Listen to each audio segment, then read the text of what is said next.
Hi, I'm Lenore. Hi, my name is Julie. Hi, I'm Erica. We are the Garrys, and this is episode 92 of the Sit Down Podcast.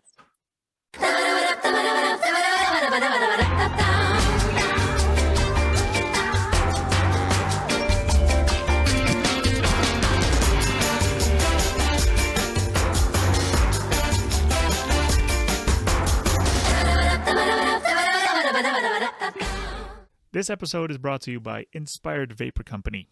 InspiredVaporCompany.com is a father-son partnership, and they have 3 locations in Saskatchewan, in Melfort, Prince Albert, and Humboldt. And their goal is to help as many people as possible quit cigarettes. Yeah, a couple of stand-up guys there, Kevin and Blaine Tates. They're there to help you guys if you want to transition from cigarettes to vaping. I think vaping's better than cigarettes. And they're the guys to talk to about it. So go to inspiredvaporcompany.com and use the promo code Moose10 at your checkout and you'll get 10% off. Look at that. Yes, there was a reason for me not recording. The gods were telling us to exactly. Do it now again. We saw Julie this time. Great. Right on. Welcome, ladies, and thank you for joining us this evening. I guess the last time we tried doing this, I was in the middle of telling you guys how I had the pleasure of listening to your newer album today, and how I enjoyed it.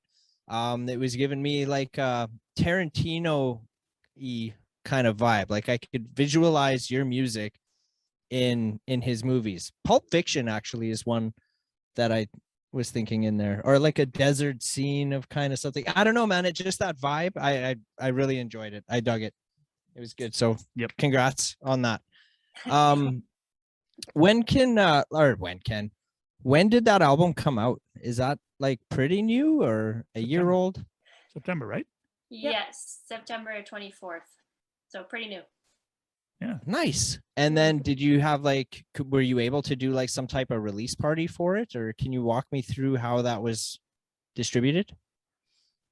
Yeah, so just this past weekend, actually, so it was the first weekend in November, we had a double album release show with ourselves and Wolf Willow, a band from Regina that are really great friends of ours, and they also just released an album too, called Old Guitars and Shooting Stars, which I'd highly recommend you to listen to. So we had a double release show, and it was sold out both nights, which was awesome. Oh, hell yeah. And next weekend we're playing in Regina, and we have 2 shows, and as it stands, one of the shows is sold out and the other one only has a handful of tickets left. So we're pretty excited to be heading to Regina because it's been probably close to 2 years since we've actually played there live. So yeah, I think it's going to be really, really awesome. And we've got a lot of pals there, and yeah, it's going to be awesome. Freaking right. Yeah. Congratulations. That's awesome. I'll be honest. I didn't know of you girls until Mark said that he had you booked on the show. That's because I saw you at Chesterfest in 2019. Oh yeah. Were they playing festival. when I was there? I don't know if you were there. Wasn't I there? You were there. I was there, but I don't know if you were there. Was I there on though? the day that they were playing? Yeah, maybe not. You guys were playing the Saturday afternoon, I believe, right? That sounds right. I think we played it at 3 or 4 o'clock or something. Yeah. Cool. Yeah. Very cool. Yeah. I actually donated one of my couches to the festival. Oh yeah. And Joel came and is that right, Joel? Yeah. Yes. Sorry, I was Joel and Josh. Sometimes I get them mixed up. Joel picked it up from my house, and then when we played at the festival, I saw it there, like in amongst all the others, and we were like, we jumped back on it again. It was Sweet. And then from the stage, you were like, "Do you know what happened on that couch?" Well, Because I do. it was actually my old roommate's couch, so I don't even want to know, to be honest. Yeah. I see you got some records there behind you too. I noticed You're them an too. avid collector, I see. Lenore, you're muted. Oh, thanks. Yeah, I do have a few. This is just kind of like the least ugliest corner of my house, probably is why I'm here. But yeah, I have, this is a Stereolab first album ever. up by them. And this is a CLASHATTHECAP album. 2 bands I like a lot. Yeah. But I didn't even think that I would have maybe put some other ones in front, but those are good spontaneous examples of music that I like anyway. Cool. Right on. Are you girls all in Saskatoon? Yes. Yeah. Okay. So how long have you guys been together, like as a band performing? Okay, because I was gonna say since birth. Yeah, yeah. Yeah, since Erica was born, I guess.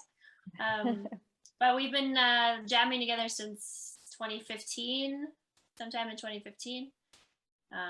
We started jamming to get ready for a Girls Rock Saskatoon fundraiser show, and played a little 3-song set in, I think, spring of 2015, and that was our first show.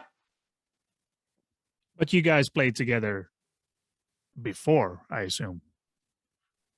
Kind of, not really in like a structured way though. Like we didn't write songs together or perform live, except I guess Lenore and Erica did a little bit of like folk duo type stuff before I joined them. Yeah, Okay. Erica, for maybe not even a year, maybe 6 months or something like that. Erica and I also, for a Girls Rock fundraiser, we decided to cover a bunch of Nico songs from Nico and the Velvet Underground.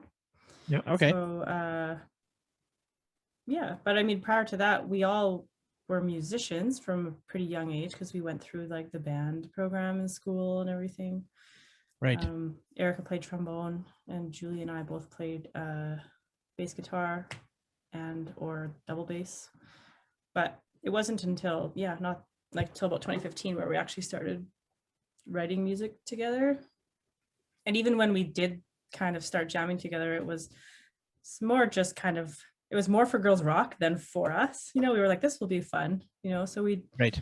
I think that's one of the reasons why we named ourselves the Garrys. I had this conversation with someone the other night about like why we were called that. And it's because it was like, it wasn't something we were taking very seriously at the time at all, really.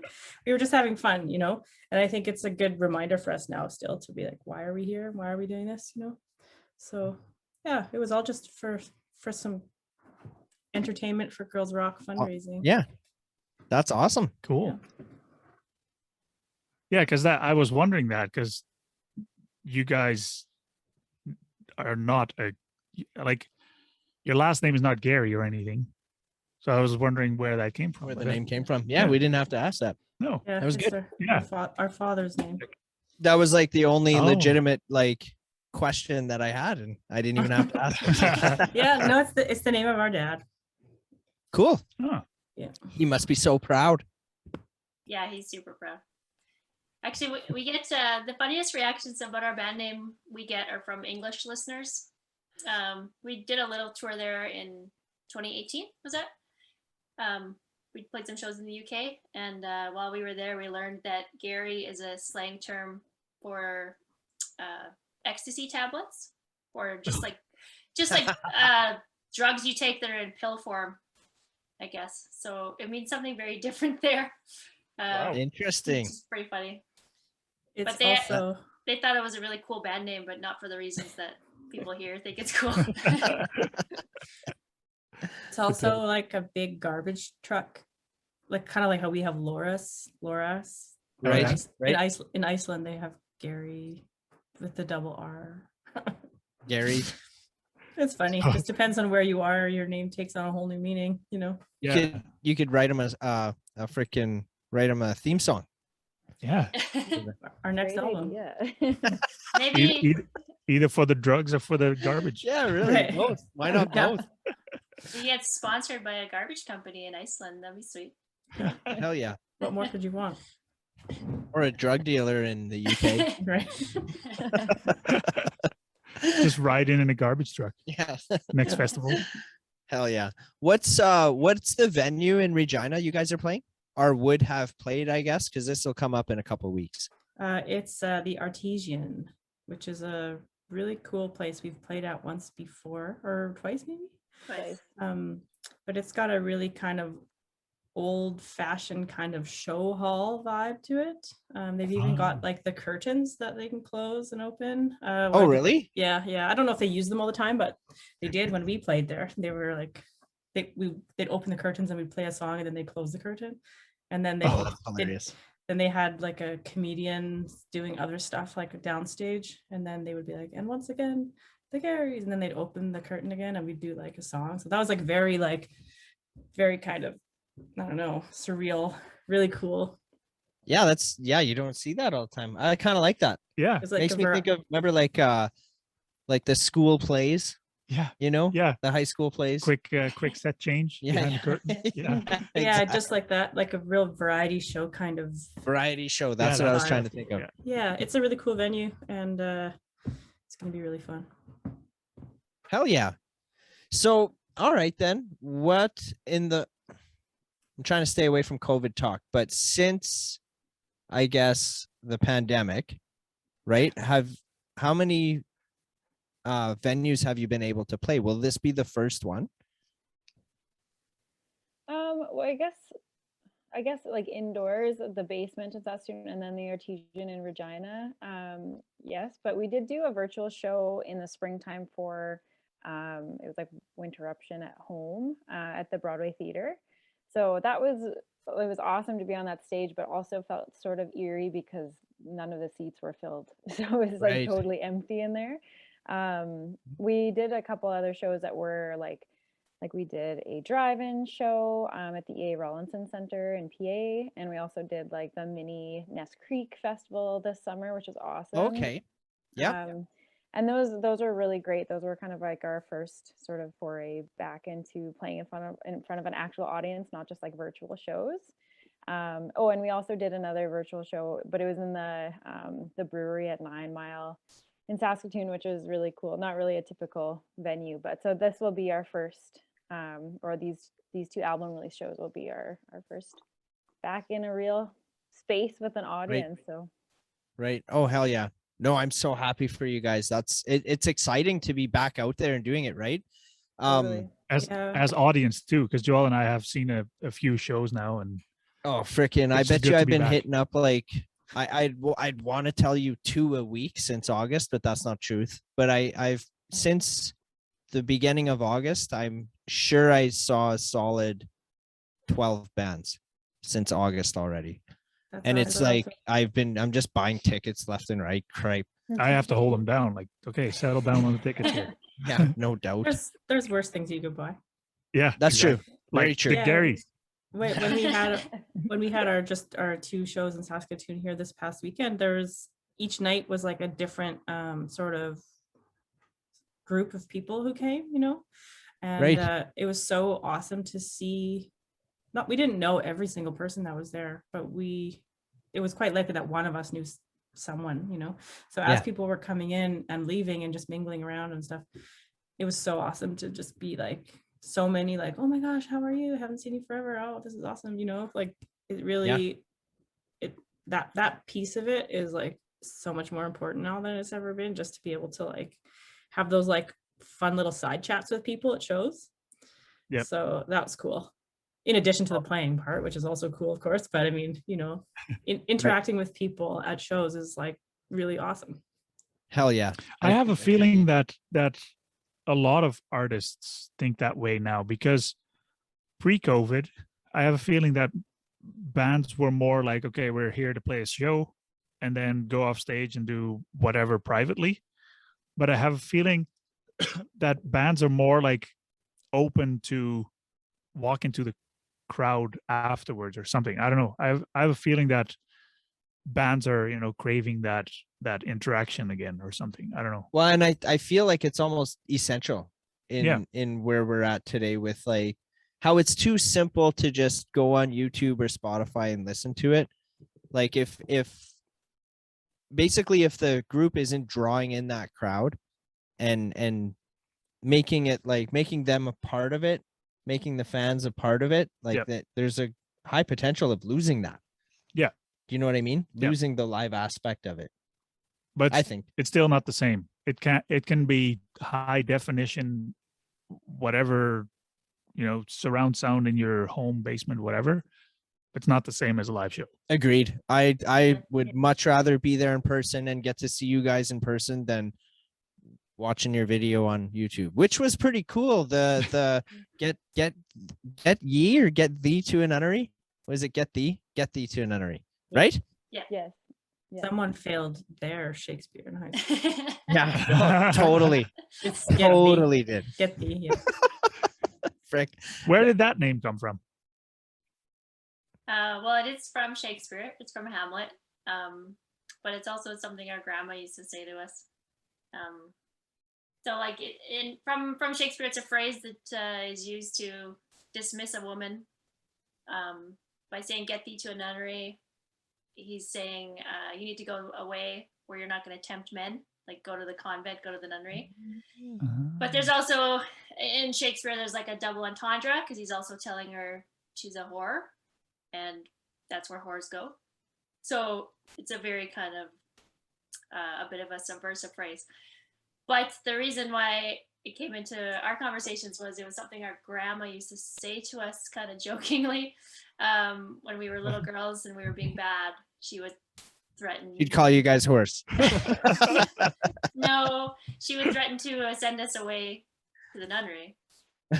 Yeah, I'm not sure how familiar she was, if at all, with any Shakespeare. With Shakespeare. No, I don't think that's. She wasn't referencing Shakespeare. She was just saying like, "I'm going to send you away because you're right." Me. Yeah. You're being a brat. Right. Anyways, but that's like the Shakespeare obviously is more familiar to most people who hear that, but the personal connection is just our grandma. That's awesome. Yeah, so we would say it to each other kind of as adults every now and again, and it would be kind of this like endearing thing because it would make us think about our grandma, but also be like, you got to set yourself straight or something. I don't know. It's just a fun thing. Yeah, for sure. Muse Canada is a new arts and entertainment media connection and support network. Skip the algorithms of social media and connect with other entertainment professionals across Canada. Sign up today for just $5 a month. Or you guys can use promo code FunkyMoose2021 and get 10% off membership. Can we talk about the production of the album a little bit? Did you guys do that yourself? Like I didn't do too big of a deep dive in it. I'll be honest with you. I listened to like 5 tracks on it, and that's about as far as I got today in it. So I didn't like look at who produced any of it or where it was recorded. Can we talk about that a little bit? And we do that on purpose. We don't do research on purpose. Yeah. If we already have the answers. We want to look stupid on purpose. Yeah. Well, you're doing a great job. Thank you. Yes. So our album was produced by Dallas Good of the Sadies. So we'd asked him maybe even close to, I was just under a year before, if he'd be interested in doing something like that, because we had never worked with a producer before. Our previous album, Surf Manatee, we had recorded it with Barrett Ross. And he definitely helped with a lot of the production previously.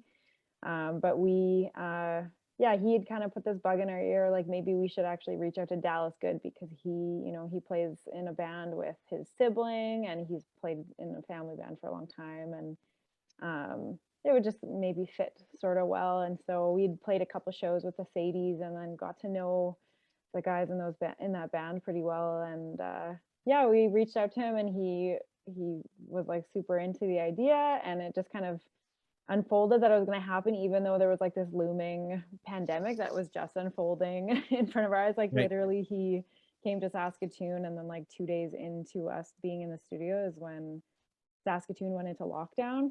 So it was a pretty surreal time to be recording an album when like the world was very chaotic and like no one knew what was going on. But I think it was like a huge blessing because then I just had something other than doom scrolling to focus on, and somewhere to put my energy that wasn't just like in terror, Yeah. So yeah, Dallas, he was awesome to work with. Like I think he really understood our dynamic really well, and he added a lot of really great insight to some of the songwriting pieces and whatnot. And I think he did a good job of helping us like simplify things. The cut and fat. Yeah, totally.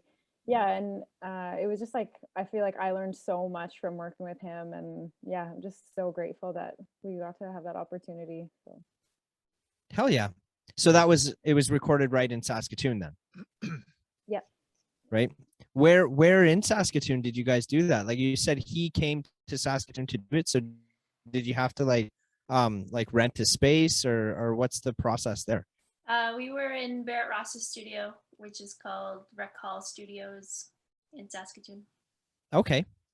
It's an awesome studio. It's actually it used to be a church, and then Barrett's studio is in like what used to be the rec hall of the church. So it's like this big open area where the place where the stage used to be is where Barrett has his like control booth. Right. Oh yeah. And all his I don't know what the hell, control panel, all that stuff is in there. Right. All the gear, Yep. all that Yeah, stuff. yeah, and then Barrett's just got the place like stuffed to the rafters with all this really great old gear, like lots of old guitars and synthesizers and organs and just anything you could imagine wanting to play with. He's got one somewhere that he can pull out, and so he's just got a great space to like experiment with different sounds, and especially like vintage. And you know, if you have a favorite sound from an old record from the 60s and you're like, oh, I want it to sound like this, then Barrett can like go dig something up to help you, you know, achieve that. Right. Yeah, he'll be like, Right, well, right. he'll be like, here's a plugin that does it, or let me just get this exact keyboard Yeah. out of the closet 1 second, you know. Right. So, So yeah, so it's a bit probably the one that made it too. right. This is- Yeah, it's a bit of a sort of a musical wonderland in there because he's got so much cool stuff to play with. And the last couple albums that we've recorded with him, we've definitely kind of went sort of like window shopping with stuff and being like, oh, let's put a little bit of this on, a little bit of this on, Sweet. you know. So that's been really cool.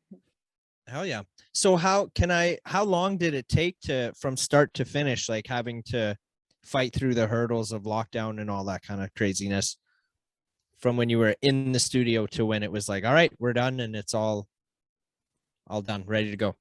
I think in total, I think we had about 10 days. Julie or Erica, you can correct me, but we had, I think, allotted about maybe 9 or 10 days to record everything.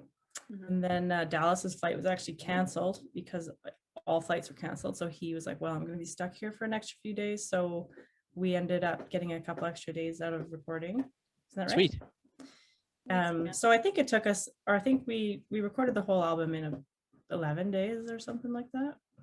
Oh, nice. Yeah. And So and those are full-time days, or yeah, really long. yeah. It would usually start with I think Erica, because Dallas is a guitarist, he spent more time with Erica because they did like, you know, double tracking. You can talk more about that, Erica, but I think Erica spent a lot of late nights there while Julie and I got to go home after we laid our tracks down. So Yeah, who of you plays what? I play guitar and vocals. I guess we all do vocals, but yeah, I do guitar. I play the bass. Play the drums. Do you see who that was? I'm gonna say Julie plays the drums. No, Julie plays the bass. Okay, that's what I said, right? Yeah, that's sure. But yeah, the whole thing took 11 days or so. But then Oh yeah. once we were finished, we had like an endless amount of time, seemingly, to really take our time with mastering and artwork and track order and blah blah blah, because we were able to really take our time with it, because the pandemic, of course, made it so that there was really no rush at all to release anything. Yeah. You know? Yeah. So Right. I guess in hindsight, at the end of the day, I think, at least I look at the album in a way that I feel like really good about it as an entire package, because we really had the time to polish all the corners of it and everything, sure. instead of just like recording it and then just like pushing it out and rushing that. Yeah. So that was one And kind you- of good thing about it. You release it on vinyl too, right? Mhm, mhm. Yeah. We There you need go. some copies here to sell. Yeah, Yeah, actually, we got it on vinyl. I think we should have pressed more because Oh, all the Yeah. record plants in North America are all clogged up pressing Adele records right now. So, I Yeah. saw that. yeah. I So, freaking yeah. saw that. they're selling really quite well. I think we're surprised at the reception we're getting, and Yeah. in hindsight, maybe should have ordered more. So I think if we ever want to do a repress, it might take more time than we would have anticipated. Well, Right. we're, 'Cause we're lucky how many- that we got them. How many did you press? 400, right? Okay. Heck But, yeah. yeah. Well, if you do another batch, the upside is that it would be cheaper, right? Than the original 400. So Because the stampers exist and everything. Right? definitely. You said something about track order. That I'm kind of curious about how musicians decide the order of the tracks on the album. How is that just like a quick 5-minute conversation, or does that legitimately take some time and like, hey, Oh, this is man. what we're trying to do? And So for us, it goes like this. One of us makes the suggested order. The other two say, no, how about this instead? And then we argue back and forth in text for about 6 weeks. wow. until, wow. until all the compromises fall into place and we all feel okay about it. So Does that sound who- right? Does that sound Everybody, right? everybody has to have cried at least once. Yeah. That's No, amazing. yeah, we really, I don't know if overthinking it is perhaps the right word. I don't know, but we really, track order is important. I would agree yeah. 100% on that. It's also complicated when you're doing vinyl, and Yeah. because you have to have like there's a cutoff for what you can have on each side, so it can only be so long. It has to be like roughly symmetrical or kind of close to it, and then you have to consider like A side, B side, right? And like you're interrupting the flow of it by putting a flip in the middle, so it's like Right? there's more to consider for vinyl, and maybe similar kind of considerations for cassette. We printed some cassettes too. So it's not just as simple as like, if I was making a Spotify playlist, what order would I put this in? There's a little more Yeah. to it. Yeah. And with cassette, there's like the dead air, that you have for if one side is 2 minutes longer than the other, you've got 2 minutes of nothing on the other side at some point. Yep. So that's something to not forget. Or you can just disregard that. But I mean, Right. And And you- I think like musically too, like sometimes it's really sweet if you have two songs that are kind of, maybe they start and end on the same note or something, and so you can kind of blend two songs into each other. So that's something to consider. Or if like say there's a really similar, like, I don't know, like bass or drum beat or something between the two songs, we might want to separate those, or because we have some instrumental tracks, we don't necessarily want to put those back to back. So it did take us a while to figure out our track order, I think. it's a big That's- can of worms you've opened up, really. Right. Yeah, I want to get into it a little bit. Whose rendition of the list was closest? Like the final result of the list. Whose I don't know. first call at it I was think the you're picking closest? at wounds here. Yeah, I Maybe am. not I'm do just- that. Being Oh, silly, but I couldn't even tell you. It's because it went through a lot of iterations, I think. Right? So, I don't know. It became like the band's choice, Yeah. Yeah. as opposed to one person. I definitely don't Right. feel like any one person like won. If what we were doing was arguing, there's not a clear winner. It's more Yeah. like we settled on something. perfect. Yeah. So then moving forward, like the next album, would you go about that completely different from what you've learned this go round? Like if you know right away you're going to press it to vinyl, are you like, all right, then this is where the focus needs to be, and then you kind of bypassing a lot of the discussion that you've had from this one? Does that make sense? Do you know what I'm trying to ask here? Yeah, I don't know. I feel like it's not really a question that we can really, I understand what you're asking, but I think you have to just make the music first and then see how the music kind of all Hell yeah. shakes down. And then you just look at that, and then all the formalities of format and all that have to come after and see what fits. Right. But yeah, I think the creative aspect has to determine really everything else that comes after it. Freaking right. Speaking of the creative, the sound that you make, and I peeked on your website too a little bit, you make a very beachy kind of music, but we're in Saskatchewan. So where did that inspiration come from? I think it comes from Probably biggest inspiration is just music that we enjoy listening to ourselves. You know, I think that's been a big influence for all of us, and we all bring our own sort of musical taste into our songwriting. And it sort of initially fit. Like I think when we started playing together, we had a show sort of early on when we started being a band, where we covered a bunch of music by the Shangri-Las, and we dressed up as them for Halloween, and then we did a set of all Shangri-Las music, and I feel like that then really informed like the next album that we wrote, because we were playing lots of music of like 60s girl groups and stuff, and then just sort of as we all are like developing as musicians and stuff, I think you bring in music that you like, and so it's just kind of become this sort of thing. And I know people often are like, why are you making surf music when you're from like the most landlocked part of the continent? But it's like, I don't know, it sort of became, it just feels like natural for us sort of. And for me personally, I really love how like dramatic surf music can be. Like it really sets like a mood. And yeah, I just think there's a lot of exploration with like instrumental music, and we can use our voices for not just like singing lyrics, like you can use it as an instrument too. So for me, that's, I think, kind of where that sound came from. But yeah.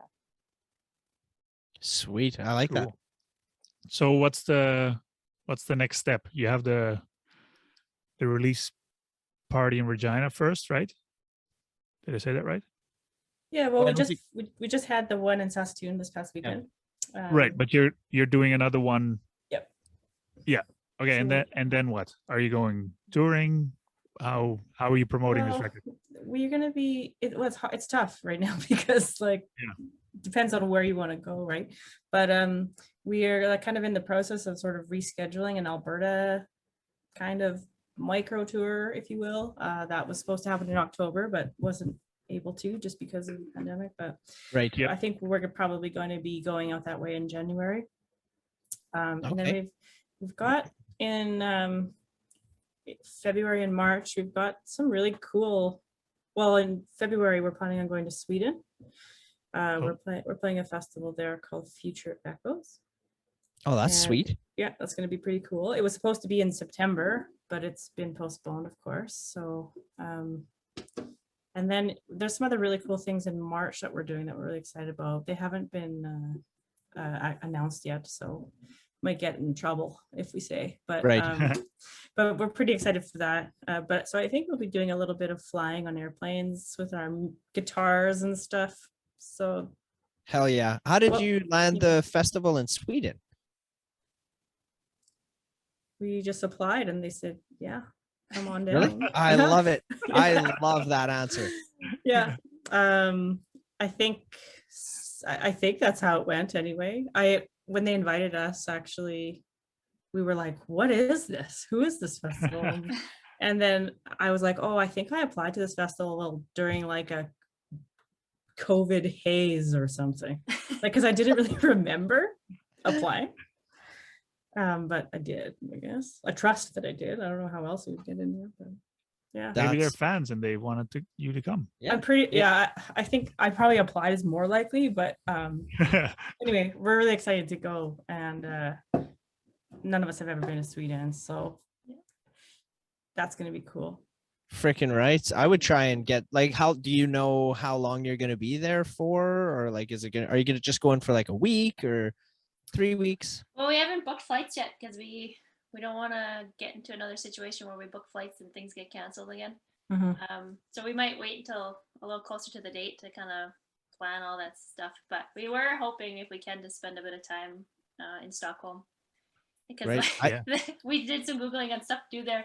And the number one thing that jumped out to us was to go to the ABBA Museum, because we're big ABBA fans. I don't know how you could not be an ABBA fan. So I think that'd be super fun. Right. Have you heard the new song and album? I haven't yet, but I've heard it's really good, and I hear it sounds like vintage ABBA, which is amazing. I didn't even know there was a new one. Yeah, they did a whole thing with CG. So it's the actual band members, but they did kind of like almost like a face swap, but for their whole bodies, Okay. to for them to look like they were like 40 years ago or 50 years ago, however whenever yeah. they did that. So it's a new song, but you see them 40 or 50 years ago, whatever it is. They're 40. Yeah, I get it. Yeah, it's weird. Weird, Yeah. weird, but cool. It's an ABBA song. I don't know. I don't think it's any better than what they Did- released before. But Did you guys think to try and book some other gigs out in that area? Yeah, absolutely. When we were going to go in September, we were sort of like looking around because the festival's not in Stockholm. It's in a place called Norrköping. And so Okay. we were going to book some shows in Stockholm and maybe another city or two around there. But it was like Sweden ended up going like into another sort of lockdown right as that was happening. So it was like not a very good time to actually be going there, which is why Right. they postponed it. 'Cause things can change so fast, I know, depending right? on where you are. So I think we're gonna definitely try to play another show or two, especially in some bigger centers and stuff. But it's all just at the whim of the pandemic. Like you can't. It's hard. You Yeah. can't really fight against it. You never win, right? So yeah, we're gonna try, but we're gonna Freaking wait right. until at least the new year before we can actually assess the climate there and see what's Right. going on. Yeah. yeah, you've Man, you've that's- been to the UK. And Mhm. are there any other countries that are not Canada that you've toured? We did do a festival in Iceland. That was actually the last kind of big thing we did before the pandemic. We played Iceland Airwaves at the end of 2019. Cool. Yeah, it was awesome. Very Was cool. that a festival or just a show? It's a festival, yeah, a pretty big one in Reykjavik, and Yeah, they It sounds familiar. a lot of the artists there are Icelandic. They have like a really big bill of Icelandic artists, and the music scene there is like really amazing and diverse, especially Yep. for the population of Iceland. It's so impressive, the kind of art scene they have there, and then they have a selection of international artists that have to be invited, and it's a really awesome thing to be a part of because they sort of, I think they have this rule that you can only go once if you're an international artist. They invite you once and then that's it. So it's sort of a Oh. one-time deal. So it was amazing for us to be able to do that. How big was that crowd? Maybe a few hundred people. It was in this venue called Kex Hostel, which is like a venue that they have like a partnership with KEXP in Seattle, and they do lots of live performances and put them online. So Kex Hostel is sort of like this kind of legendary space that a lot of really wonderful people have played at. And when we were invited to play at Iceland Airways, we were like, holy crap, that's a pretty big deal. And then we're like, I wonder where we'll play. And I was like, Kex Hostel, Kex Hostel, Kex Hostel. And then of course they're like, we're gonna put you at Kex Hostel. And I was like, oh yeah. It was like so awesome, Nice. because you could like, I've seen so many awesome bands on YouTube playing there. And then like we were setting up there and I'm like, this is the same backdrop. This is the same, we're in that same corner, I've seen this on Pretty YouTube. cool. That's freaking awesome. But I think maybe a few hundred people can like cram into that place. It was Hell yeah. pretty tight. Something about those festivals like in the UK and in Iceland that I really like is that like whoever plays before you and whoever plays after you is like almost guaranteed to be like a completely different genre than you ever really come around to, and but also be really, really good at what they're doing. Right. And so you're like, wow, well, who is this? And you look them up and you're like, oh, they have 6 million followers and they're from Belgium or something. Yeah. So it's like all the artists in the festivals that we've been able to play overseas, they're all really spectacular in their own way. So it's just a real buffet of new music to experience and stuff. Even Oh, for that's the artists. best. Yeah. That's the best. Yep. What would you think, okay, out of all the festivals and like everything combined, in your own personal experiences, what are your what's your most memorable? What was your favorite show to play, the best time that you had? Just a fest. I think for me, the best time I had was when we went to the UK, we played at a festival called The Great Escape in Brighton. and we were able to book a couple other gigs around that tour date, which is awesome. So we played a show in Cardiff, Wales, at a venue called The Moon, Cardiff, I believe. And it was like this really, really interesting place. Like, I think it was a cooperative, so it was owned by a bunch of people. And they booked us in, and it was packed. Like, none of these people had ever heard us before. And I don't know, there was people that were like just right up at the stage dancing, and like people were singing along to one of the choruses of our songs. It was just like the best energy. And we met some friends that we are still in touch with online, and it was just like the best night ever. And yeah, I think for me that was probably my favorite show we've ever played. Sweet. It was a fun show. Welsh people love to party, so Yeah. if you want to party, go to Wales. Is what I learned. Right on. They also have very long words in their Welsh. Yeah. Like what? Yeah. Give me an Oh, example. no, nobody. Unless you're Welsh, you can't pronounce it. Really? Yeah. That's hilarious. We also played a really awesome, what's it, in BC, We the played Waverly at the Waverly. What's in the name Cumberland. of Cumberland? Yeah, Cumberland, sorry. yeah. I was gonna say Sherbrooke or something. Yeah, in Cumberland, BC, at the Waverly Hotel. When we were the opening band, because we were doing a tour with Elliott Brood at the time. So most of the crowds were there to see Elliott Brood. So we had this like lovely kind of built-in audience that was just there. So kind of half of that work was already done. People are already there. And the crowd at the Waverly were all like sitting before the show started. They were all like sitting like on the dance floor, kind of claiming their spot. And so everybody was just kind of seated on the dance floor just so that they could keep their spot, I guess. And then when we started playing, they all just like got up and started dancing, and were just like so enthusiastic for like the whole time. And we just had like a blast, and we really went over really, really well there. Usually the best shows are the ones where the audience is like really enthusiastic and dancing along. Right. Yeah, for sure. I wonder. Remember that name? Elliott Brood? No. Should I? Yeah. In our They're previous great. episode with Romy Mays, She was talking about him. she had the hat. Oh, that's the guy with the That's right. Expos Yeah. logo. Yeah. All right. There you go. Yeah. Cool. No, I did not remember that name. There you go. I have that hat also. Ah, Oh, do you? Right Yeah. on. Yeah, the Elliott Brood guys were awesome. cool. And Julie, yours? What was your? I was thinking when those were both great examples my sisters gave, but I was thinking of the After Hours stage at Ness Creek. I can't remember what year that was, probably 2018. But we played at 2 a.m, which is such a weird experience. We like generally play very sober, like we might have a beer before we perform, but Right. But we don't like to drink or do any weird substances before we play, just so that we can perform well and not screw up too much. But so we had to hang out at Ness Creek until 2 a.m, and if you've ever been there, you can imagine how weird the people around us were getting while we had to stay like pretty stone sober.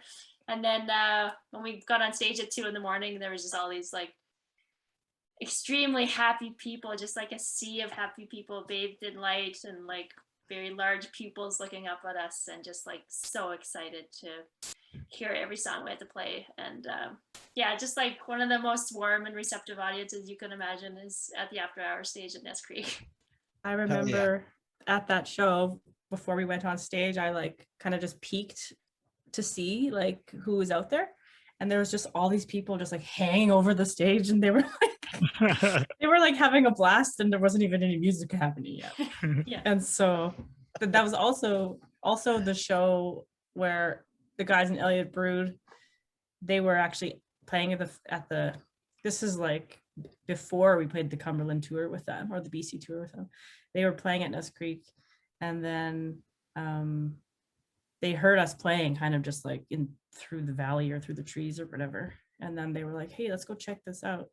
And so they walked in, and they were watching that performance like from the Fringe. And then shortly afterwards, someone from or their agent contacted us and invited us to go on tour with them. So that's actually like the first time they heard us was at that performance, which is kind of neat. Amazing. Yeah. Freaking rights. You never I know love who's in that the kind of crowd. shit. Yeah. Exactly. I Yep. love that shit. And I like saying too, like, it doesn't matter if you're going to play for 10 people, 100 people, or 1,000 people. Like, it's still like you just like still play the show, right? Yep. Because Yeah. you never know who's going to be in the crowd. Yeah, Yeah. definitely. Yeah, you might have 200 dilated pupils and one, In the fringe. sober band in the Yeah, back. in the fringe taking notes. Yeah. Have you ever been to Yeah. Ness Creek? No, I've heard the stories. Yeah, I went there once, Yeah. sober. What? Yeah. I think that was my first year sober, or maybe I was like 8 months sober, and I Oh, go to man. Ness Creek. That was That talk must about have been tempting. yeah. Yeah, it was rough, man. I stuffed my face. I bet you I spent like $200 on food because I was just like, I didn't know what to do. It was insane. But yeah, Wow. haven't been back.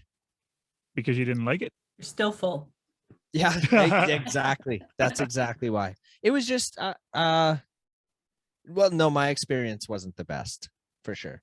It was just a bad timing for me to go there, in sobriety, go there to this big festival party thing that's like 24/7. It was pretty insane. It was like, I think 3 a.m. or some shit. And there was like fire dancers down the path from where our tent was. And so the drums were going all night. And I was just like, oh, fuck, I got to get out of here. And the Garrys were playing? Yeah, it was, no, this was like, I'm talking like 2012 or 13 or Okay. something. This was well before that. But that was also in your diehard 90s rock. Yeah, days. that's true. Yeah. Very true. So now if you go back, I think I would have a good time. I don't know if I'd want to spend the night there though. I don't know. I think there's like infinite ways to do that festival, because like a lot of people do go there to like experiment with drugs and that kind of thing. And Ness Creek does a good job of keeping people safe when Yeah. that's what's happening. Right. They're very conscious about that kind of thing, which is a credit to the festival organizers. But there's also people that bring their little kids there and they have a great time, like face painting and doing yoga and learning about nature and that kind of thing. So there's just the people that festival attracts, just like really runs the gamut. And it's just, I think on both sides of that, there's good vibes. So I think you can do it in a lot of different ways, depending on sort of who you go For with sure. and who you join up with. Yeah. Yeah, I think if I was to go, well, I like going there just as an attendee, but if I was to go with intentions of being sober the entire time, I think it would just be a matter of making sure who my people were, Right. And I think as long as you've got a little bit of a plan, or like who's kind of immediately around you, and if all your friends you go with are going to be just like out of their mind the whole time, you're probably going to feel a bit alienated. Yeah. Yeah. But I say we go the next time the Garrys play there. that'd be great. Yeah. Yeah. Cool. Yeah, I'll come see you guys play. If you play, I'll go to Ness Creek if you guys are playing at Ness Creek. Otherwise, I'm not going. Okay, deal. Sweet. So next year. Yeah. You're like, there's one of those dates that isn't announced We'll yet. use that in our we'll use that in our application. Yeah. We'll bring Funky Moose Records with us. Yeah. If you book us on stage. Yeah. Hell yeah. All right. So next week in Regina. And then Well, what? What'd you say? next week from today that we're recording. Yeah. So last week. Yeah, you were in Regina. Sorry. And then so Next week we're in Regina. Yeah. On which days are those? well, today we're recording. This is for those of you listening at the- home. We're November 8th. On the 12th and the this week. 13th. The 12th and the 13th we play in Regina. Right. So when this November. video goes live, that would have been 2 weeks last ago. weekend. So do you have anything lined up for in Saskatoon again, you guys? I know I asked you about your days already and you said like Alberta and stuff, but Yeah. you got nothing in Saskatoon coming We up do soon? actually. We're playing at a Breakout West showcase on November 19th. All right. At Amigos, and we're playing with a band you guys know, Weapons. Oh, sweet. Weapons? Who's that? Yeah. We're also playing with Slow Down Molasses, who have a new album out as well. Oh yeah. Okay. Heck yeah, November 19th. That's our next Saskatoon gig, and Yeah, do we have any other booked after that? It's kind of an early gig. It starts at 7:30 or something. So for people who despise the sort of, classic 11 p.m. start time with 3 or 4 band type shows, this is a bit of a saving grace. You'd be For sure. all tucked in bed by 10 o'clock. Right? Or for the out of towners, it'll be over early enough for us. them to get back home. Like us. Yeah. Who stay out till like 4 a.m. anyway. Yeah. Jesus. But yeah, we like to party. We like to party, but we don't party. So it's interesting. We like being part of the party, but we don't like the party. Does that make sense? I don't know. I don't know what the fuck I'm saying anymore. But so okay. That show is free also, the 19th. What? Free? Yeah.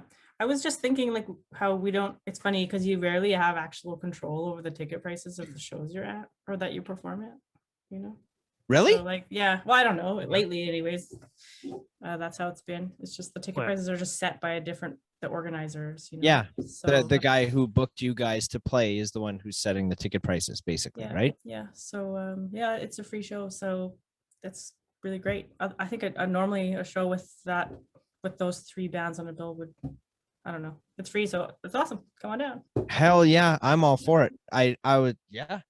November 19th at Amigos. Amigos, yeah. Yep. Free show. Barrett Ross, the guy our friend who recorded our album, he's actually going to be doing the sound because he's running the sound at Amigos. So, well, look at that. We are in good hands, that's for sure. He said it might be Jill Mack doing sound, who is an associate of Barrett's, but never mind then. She's really good. Yeah. All the staff and sound techs and everyone at Amigos are wonderful. We love that venue a lot. So yeah, Jill is pretty awesome. Yeah. Freaking rights. Yeah, we are familiar with Weapons too. Those guys I fucking love those guys, man. Yeah. They're good shit. My wife Janelle too. We had Weapons on the show over a year ago, and Janelle doesn't watch the show at all. And then they were playing E.A. Rawlinson in Prince Albert, so I brought Janelle with us, Janelle, we went together, and she's been playing Weapons like nonstop. So we've seen Weapons in PA. We saw them at the Coors Event Center. We went to Regina for the Halloween Howl to watch them there, and she's got their album like on a freaking loop, man. It's just, I love you guys, Weapons. You guys are kick ass, but I'm kind of getting a little sick and tired of having to listen to your guys' music all the time. So shit. But yeah, they're awesome. Love those guys. Great. Yeah, cool. This summer I went to at the Saskatoon exhibition. There was some really great concerts there this summer, and so I think it was the night that Blue Rodeo played, and then afterwards Platinum Blonde was playing at like the side stage. And one of our other sisters, I went with her, and she's like a huge Platinum Blonde fan. So we're standing like right up in front of the stage, and I look over and I don't know the guys in Weapons, but the guy with the curly blonde hair. That's yeah, Mick.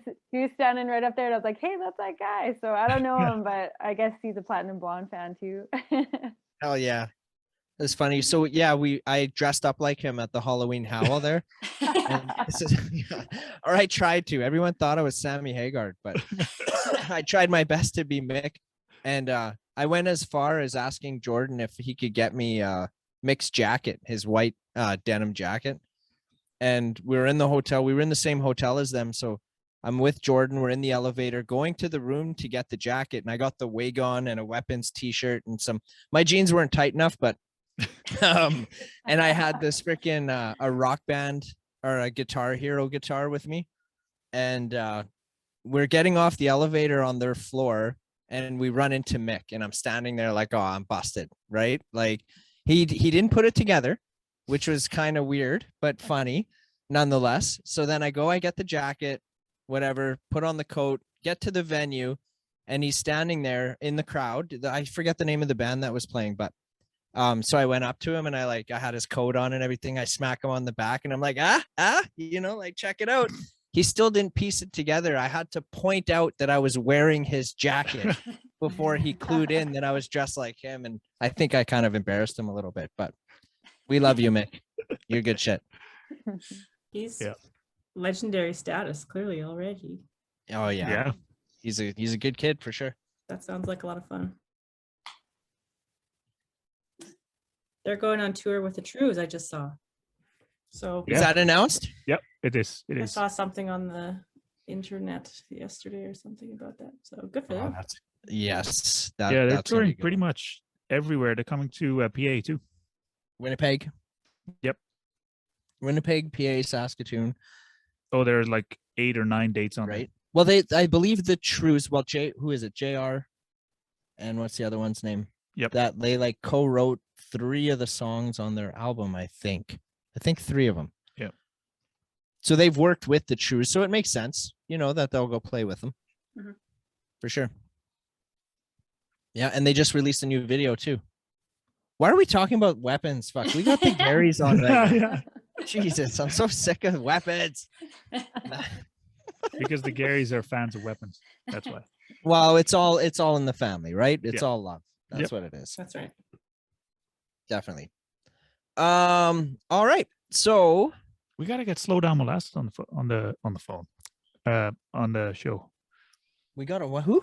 Slow Down Yeah. Molasses. Yeah, you should. They would have lots of stories for you guys. They've toured a lot, and they just came back from Europe. Yeah, I saw They, that. Yeah, they were Yeah. in Estonia and Germany, I believe. Yeah. Is that right? I think they've played Reeperbahn like 4 times and they've been to Europe like 9 times or something. Yeah. Yeah, they've been around. You should definitely have them on. Check them out. What I don't even know who they are. Band from Saskatoon. Yeah. What genre is it? Not that that matters, but Indie They're- rock. Yeah, their sound has changed quite a bit. Indie rock is like a good umbrella term for them. Their newest Yeah. stuff is a little more noise rock, kind of, a little more experimental, I guess. Yep. But their Alright. new album is great. I recommend it. Cool. I'm gonna check that out. when you're playing set like in the UK, Sweden, all that kind of stuff, you guys, what would you say is the major difference from playing at in those countries than playing in Canada or Saskatchewan? There has to be like a major difference there, right? Or not even? Well, usually the beer is better when you go overseas. Yes. I was gonna say the plugins are shaped weird, and you gotta bring a converter so you don't fry your pedals. Okay, so that's I'm from Holland. When I got here, I was like 110. That's like half the power of what you actually need. Yeah. Because everything in Holland is 220. Everything. Everything. Yes. So whatever is 110 here is 220 over there. And then the 220 here is 360 there.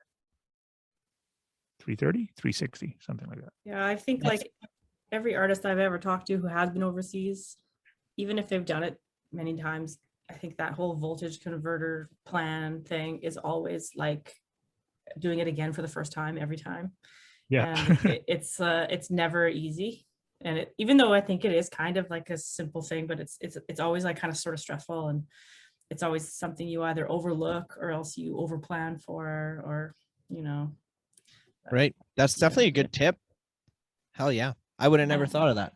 I remember we already moved here, so I had my laptop, and then we went back home. So I had my 3-prong Canadian one. Canadian laptop adapter, and I needed three adapters to fit into the Holland plug. So weird. To make it work. Yeah. So does that mean that like Holland's got to like dial it down a little bit? Like, why are you running 360 when you only need 220? No, it's the other way around. Well, no, because you said our 220 is like Yeah, Holland's 360. But all the appliances there are 360. Yeah, but that's what I mean. Why? When we're doing it with Power. yeah, you don't need it, Craig. Anyways, It's good to have. okay. Yeah, I zapped myself pretty good when we were in Iceland. with Did the- you? I just I had a converter on a converter to like fit into the plug I needed, and I pulled it out wrong and kind of pulled it in a way that my fingers contacted with some parts it shouldn't contact with, and I zapped myself with whatever power was coming out of the wall, and I was really mad and I swore a lot, and I think my sisters were scared. Yeah, and then you have to go to the nunnery. Yeah. No, I just it was weird because it kind of made my nerves in my hand kind of twitchy for I don't know, like a half an hour, and I was just kind of yeah. I was gonna ask, like, were you able to play still? Yeah, it was fine after a while, but I was just like pissed off at myself mostly doing a dumb thing. Was your hand wet? No. Oh, that would have been worse. Yeah, no doubt. Yeah. But yeah, actually to answer your question in terms of like what's actually different, I think the audience is a little different. Audience is a little different everywhere. But I was thinking about it, and that might be more a reflection of like festival audiences versus like bar crowd audiences. I think when you just play any kind of random bar show, there's like a mix of people who are there to actually see and enjoy the music, and people who are there to drink and mingle with their friends. And you know, all of those folks are good, but obviously one of them is paying more attention to what you're doing on stage. Whereas with festival goers, usually the music is the first concern for them. And if you're on a bill with like 100 artists, you know, scattered across the city over 3 days or whatever, if they've come to watch you, it's because they looked through those 100 artists and they decided that you were who they wanted to see, or you know, they want to take a chance on you, or they want to go out of their way to see your set or whatever. So so festival audiences, I think, tend to just be a little, they've done their research and they've researched and they've decided that you were worth going to. So they tend to, you know, be sort of attentive in maybe a different way. Mm-hmm. Interesting. Cool, man. Yeah. I like that. I also, well, festivals in Europe are generally bigger than here, I think. Well, what festivals do we have here? Craven. Well, okay, Craven is a big one. Yeah. Yeah, we've never played that and never will. But I think I was thinking of one like Sled Island in Calgary is a good comparison to some of those festivals, because I think they're how many artists do they have on their bill? Like 200? 250, I think. 250? The last time Yeah. we played was 250. Like a huge mix of artists, and it goes for like 4 days or something like that. And like a real mix of like really huge up and coming, you know, bands from all over, and then like tons of more local independent artists, like everything in between, and any genre you could possibly imagine, there'll be something there. So you really have to plan your schedule carefully at those kind of festivals, and you're always going to miss something cool. And you'll always see something new and interesting. Nice. Yep. We'll be that big one day. Yeah. I think. Well, I don't know about 200 bands. Well,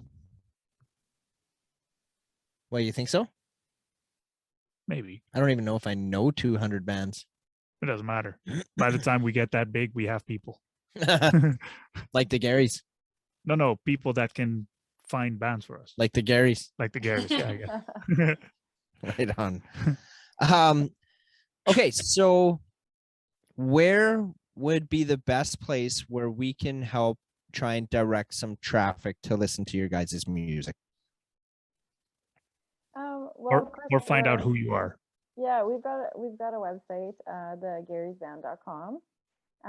But our music is also available on like all streaming platforms and stuff, but usually those pay like shit. So if you're interested in purchasing an album through our Bandcamp page is probably the best place. We've got a current inventory of our merch up there. So we will be posting some new t-shirts probably in a few weeks time, and we've got all of our albums, what we have available on there, and we have other cool merch, like we've got Garry's watches, which are fun, and oh sweet. Yeah, that's probably the best place to listen to it. And Bandcamp is really amazing for supporting independent artists, because they basically just take like an administrative fee for running the website, and they also do Bandcamp Fridays. So I believe is it the first Friday of every month or the last Friday of every month? The first Friday of every month, and then all proceeds of sales on Bandcamp go directly to the artist. So that's probably how I think we would direct people to check out our music. But listening anyway is awesome too. So Hell yeah. I think we're going to be talking about your record and stocking it at Funky Moose too. I think you should too. Yep. Definitely get like a solid stack of those and distribute them. Why Yeah. are you looking at me like No, that? I I'm know. serious. Just the way you said it. Whatever. Do you guys do only records, or do you do tapes and CDs too? Only records. I'm trying to get Mark to do CDs too. But So I've had this discussion with a few other artists. Right now, the only problem is that we don't have the packing material for CDs. Everything is for records. I mean, packing material is easy enough. Like the CD mailers are easy to get. So I'm open to the idea, but I also don't want just 2 or 3 bands to have CDs on the website, because then those are the only 3 CDs that we have That you have here. available. So I'm not quite sure how I want to handle this yet, but I'm open to the idea of CDs. right on. Because usually mostly indie bands still do CDs. Right. Do you guys sell a lot of CDs? We've been selling more and more lately. Yeah. I think Depends on the show. We Yeah. play usually in the Yeah. audience there because there's sort of a certain demographic or age of people that tend to buy CDs more. Like even me, I still listen to CDs in my car when I drive to work and stuff, and that really helps me to get to know an album. So yeah, lots of Mhm. people still listen to CDs, but it usually is kind of more reflective of like the demographic of people, I would say. Right. Yep. Usually when we play a show, we like the venue will give you a good indication of what format we're probably going to sell more of, you know. Right. Right. Kind of interesting, which is why we try to have lots of the different formats whenever we can. Mhm. Well, you Interesting. might just have to stock Adele only for the next. Oh yeah. How Yeah. like Because that'll be the only thing we can ever sell. what's I got a question for you, Mark. What's your thoughts on that? What's your As thought? having like as being the owner of Funky Moose Records, what's your thoughts on them pushing 500,000 copies and putting all these other orders on the back burner to press this Adele record? What's your opinion on that? Honestly, I don't think it's as bad as they make it sound. No? No, because I'm pretty sure that I think it's Universal that is pressing them. I think they are going to the major pressing plants, like the big ones, like Precision or Third Man or URP. Or, Right. But so if, let's say, the Garrys want another record pressed, they could do it at Clampdown in Vancouver, Victoria. The Vancouver. Vancouver, they did our last 2 runs there you go. actually. And I don't think that a plant like Clampdown will ever talk to Universal and consider pressing an Adele record. I think. I mean, I'm Speculating. Yeah. Okay, but what's your thoughts on these record pressing plants? Like, let's say you're a record pressing plant. Yep. I place an order with you that I want 400 records of the Garrys pressed. Mhm. Okay. So my order is in. Yep. And you say, okay, that'll be 8 to 12 weeks. Yep. To get those done. It's more now. but Four. Yeah. Okay. Well, let's say 16 weeks. Yep. And then Adele, we're 8 weeks in. We're halfway to my deadline. And then Adele's got this order and I get bumped another 12 weeks. How is that fair? It sounds Money like talks. you should just make a record pressing plant yeah. out there by Batosh, and then we can. Do you we want to? can- Well, oh, that's Do you make wanna Batosh invest? the place. Do you want to invest? It's only about $1 million. Oh, that's all. Yeah. Oh. We'll all come together. It would be cool because it would be the only pressing plant in Saskatchewan. You should Yeah. call them Moose Garry. What? I don't know. It just You that's could think about it a little longer, maybe. no, that's the name. I think so. First one you think of. Gotta go He's with. actually already got a name, and I don't even remember what it is. Do you Dusk. remember? What is it? Dusk Dusk Crushington Moose. Moose or something like that. Yeah. We I put it still in like the Eric better. Eric? Yeah. Yeah. We put it in the Liquid Death simulator thing to find out what his name would be. And then we've got a birth certificate for him. Yep. So his name's Dusk, actually. But you can name change. Anyways, going back to I don't think that's fair. that they're doing now. That's my opinion on that. I say money talks. And that's the whole reason. Universal comes up with, I don't know, they need X amount of records pressed, and that's $1 million guaranteed in the pockets of the pressing plant. Mhm. Is that yeah, fair? No, I don't think so. But the other people already paid. But they probably paid less. Well, isn't the price of a pressing the price of a pressing? Not if you can tell Universal, I can press it for you, but you have to pay more. Because I have to bump up my schedule. And if Universal says, okay. Well, okay, but here's the other thing too, is do they need the $500,000 before Christmas? Like, can't they just do 100,000? No, Why not? Adele will sell. She's not going to sell 500,000 Yes, she will. vinyls before Christmas. Yes, she will. No, she won't. Yes, she will. I'll bet you $1,000. Guaranteed. I'll bet you $1,000. No. Well, you guarantee it. No, I don't want to take your money. I don't I know. wonder if what's going to happen is like every other Christmas present sells out because production is really bad, and then all you can give as a Christmas present is an Adele record. So There you it go. might not be an Yeah. immediate sellout for Every- Christmas presents, but it'll happen a little bit later. Everyone is just gonna trade Adele records for Christmas. Be like, I got you this. Oh, I got you the same thing. And then under the Christmas tree is there'll just be all these rectangles wrapped in different colors. And All Adele records. the earth will just be like reverberating because all the Adele records will be all playing simultaneously. Simultaneously, Everyone will go crazy. the earth will spin backwards. That sounds great. Because of all the Yeah. spinning turntables. Exactly. Yeah, that's crazy. I don't know. I don't know. I'm not okay with it. I think it sucks, man. It's not Oh, fair. I'm not saying I'm okay with it. I just it's money talks, and pressing plants are already in dire need of money Yeah. because it's also the Garrys 400 records, then another band has 200 records, then another band has 300 records. Every time they need to switch their pressing over because it's a different color, or Should be first come, first serve, man. I get that, but it's for the pressing plant. It is more work to change the stampers and change the vinyl pellets in their hoppers, and they have to clean out the hoppers. It's more work than just pressing 1,000 records in a row in one shot. But So that's the job, though. I know. So if you can make it more efficient by pressing 1,000 in one shot, you're making more money, and money talks. I know. I'm gonna underline this again. I'm not okay with it either, but that's probably But what's that's happening. what it's a business decision. Yeah. Right. Anyway, we're boring them. Yeah. Sorry. Life's not fair. Yeah. That's right. And then you die. Life's not fair. Okay. So we will have a description to your platforms at the Bandcamp address in the description of this video.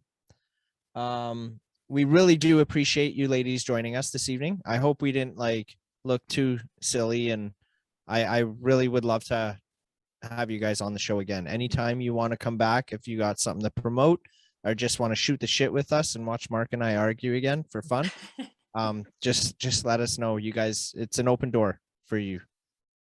100%. Thank you. And- Thanks for and- having us. Thanks, Oh, man. Oh yes, and welcome to the family. You are now part of the Moose family. If there's anything we can ever do to help you guys, just let us know, man. Yep. We're here to help. Thank you. Thank you so Yeah. much. Thank It's an you. honor. Appreciate it. All right, so we will shut it down with that. Thank you for those at home listening and watching, and we'll see you guys next week.